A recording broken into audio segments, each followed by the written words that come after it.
Congress party అధ్యక్షులు మాజీ ముఖ్యమంత్రి వర్యులు వైఎస్ జగన్మోహన్ రెడ్డి గారి ఆదేశాల మేరకు ఈరోజు దేశ రాజధాని అయినటువంటి ఢిల్లీలో ఎంపీ తనుజారాణి గారి నేతృత్వంలో అందరూ ట్రైబల్ లీడర్స్ కూడా ఎక్స్ డిప్యూటీ సీఎం గారు కానీ ఎక్స్ ఎంపీ గారు కానీ ఎక్స్ ఎమ్మెల్యేలు ZP chairpersons X ZP chairpersons మేమందరం కూడా నేషనల్ హ్యూమన్ రైట్స్ కమిషన్ దగ్గరికి అలాగే నేషనల్ ఎస్టీ కమిషన్ దగ్గరికి చైర్పర్సన్స్ని కలవడానికి రావడం జరిగింది. మేము ఈరోజు ఢిల్లీ దాకా రావడానికి గల ముఖ్య కారణం ఏంటి అనంటే ఆంధ్రప్రదేశ్లో గిరిజన విద్యార్థుల పట్ల ప్రభుత్వం వహిస్తున్నటువంటి నిర్లక్ష్యాన్ని దేశమంతా కూడా చూడాలి అన్న ఉద్దేశంతో వాళ్ళ నిర్లక్ష్యం వల్ల ఆంధ్రప్రదేశ్ రాష్ట్రం ప్రభుత్వం నిర్లక్ష్యం వల్ల ఈరోజు ఒక ఇన్స్టిట్యూట్లోనే 170 మంది పిల్లలు హెపటైటిస్ ఏ బారిన పడడం, అలాగే ఇంకొక ఇన్స్టిట్యూట్ ఏకలవ్య మోడల్ రెసిడెన్షియల్ స్కూల్లో ఇంకొక 40 మంది ఎఫెక్ట్ అవ్వడం, ఆంధ్రప్రదేశ్ రాష్ట్ర ప్రభుత్వ నిర్లక్ష్యం వల్ల 2 పిల్లలు చనిపోవడం అనేది హిస్టరీలోనే ఎప్పుడూ కూడా జరగనటువంటి పరిస్థితి.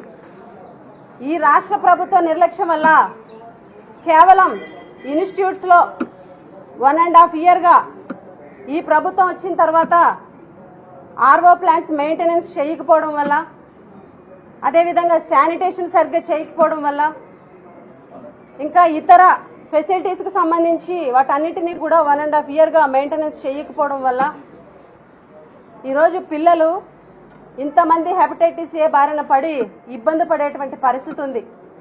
క్లియర్గా డాక్టర్స్ ఎక్స్పర్ట్స్ అందరూ కూడా చెప్పేది ఏంటి అనంటే హెపటైటిస్ ఏ అనేది వాటర్ కంటామినేషన్ వల్లే వస్తుంది అని చెప్పడం జరిగింది.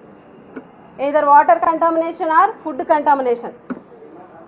ఈరోజు క్లియర్ కట్గా ఆ ఇన్స్టిట్యూట్లో ఉన్నటువంటి పరిస్థితులన్నింటినీ కూడా గమనిస్తే అక్కడ ఉన్నటువంటి ఇన్స్టిట్యూట్ చుట్టూ ఉన్నటువంటి పరిసర ప్రాంతం అంతా కూడా సరైన శానిటేషన్ లేదు. అదేవిధంగా 2 నెలలుగా అక్కడ ఆర్ఓ ప్లాంట్ పనిచేయడం లేదు. అంటే పిల్లలందరూ కూడా మినరల్ వాటర్ తాగడం లేదు, డైరెక్ట్గా బోర్ వాటర్ తాగుతున్నారు. క్లియర్ కట్గా వాటర్ కంటామినేషన్ వల్లే ఈ హెపటైటిస్ ఏ అనేది వచ్చింది. అలాగే ఇన్స్టిట్యూట్లో ఉన్నటువంటి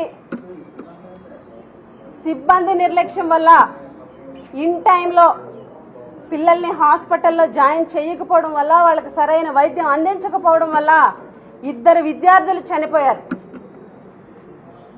2 విద్యార్థులు కేవలం ప్రభుత్వ నిర్లక్ష్యం వల్ల, ఒకళ్ళు వైద్యం హాస్పిటల్లో ఉండి కూడా సరైన వైద్యులు అందించక ఒక పాప చనిపోతే, ఇన్స్టిట్యూట్లోనే ఎఫెక్ట్ అయితే ఇన్స్టిట్యూట్ నుంచి హాస్పిటల్కి తీసుకెళ్లి వైద్యం అందించకుండా ఉండడం వల్ల ఒక పాప చనిపోయింది.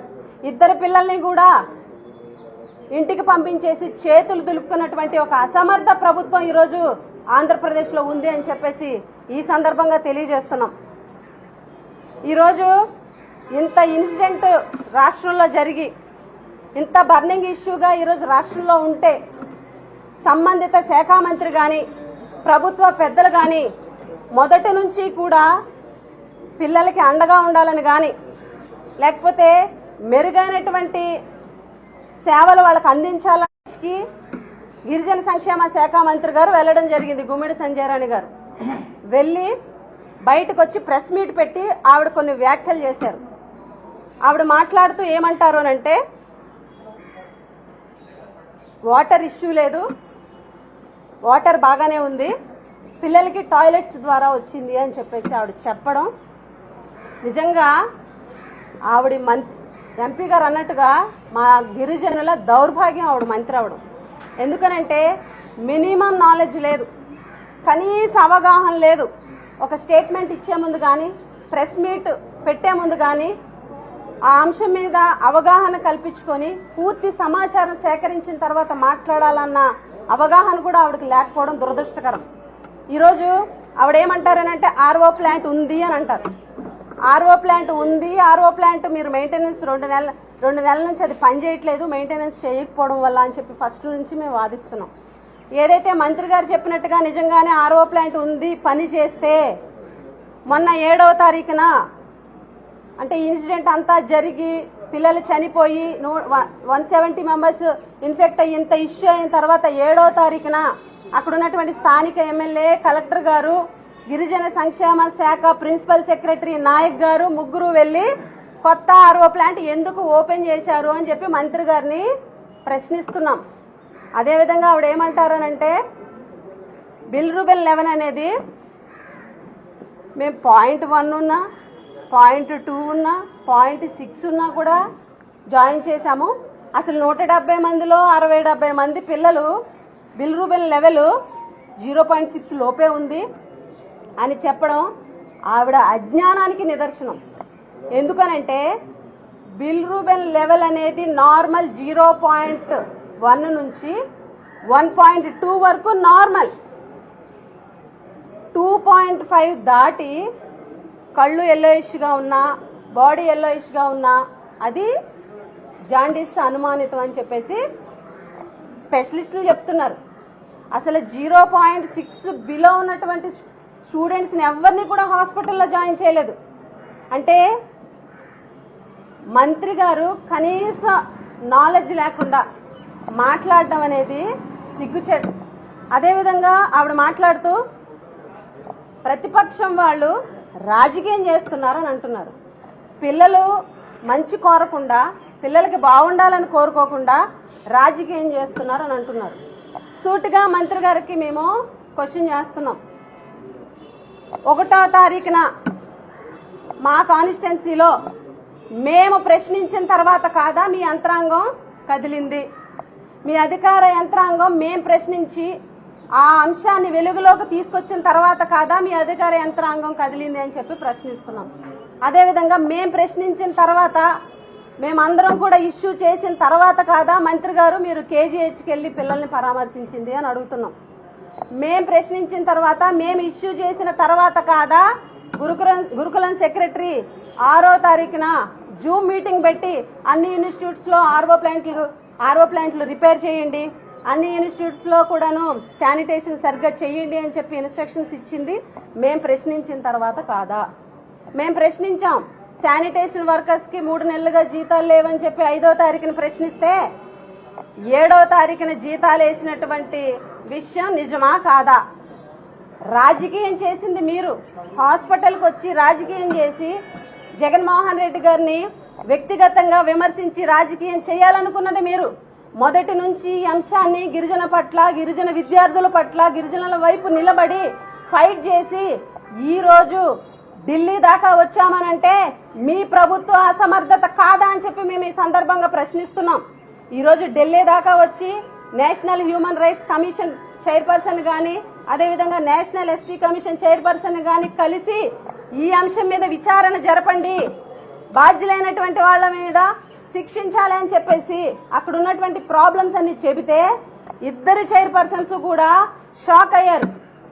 చిన్నపిల్లల పట్ల, గిరిజన విద్యార్థుల పట్ల ఇంత అమానుషం జరిగిందా అని చెప్పి వాళ్ళు షాక్ అవడం ఇది దురదృష్టకరం. మీ ప్రభుత్వం అసమర్థత వల్ల, మీ ప్రభుత్వం మీద ఈరోజు యాక్షన్ తీసుకోమని మేము ఢిల్లీ దాకా వచ్చామనంటే మీ ప్రభుత్వ అసమర్థత అని చెప్పి ఈ సందర్భంగా తెలియజేస్తున్నాం.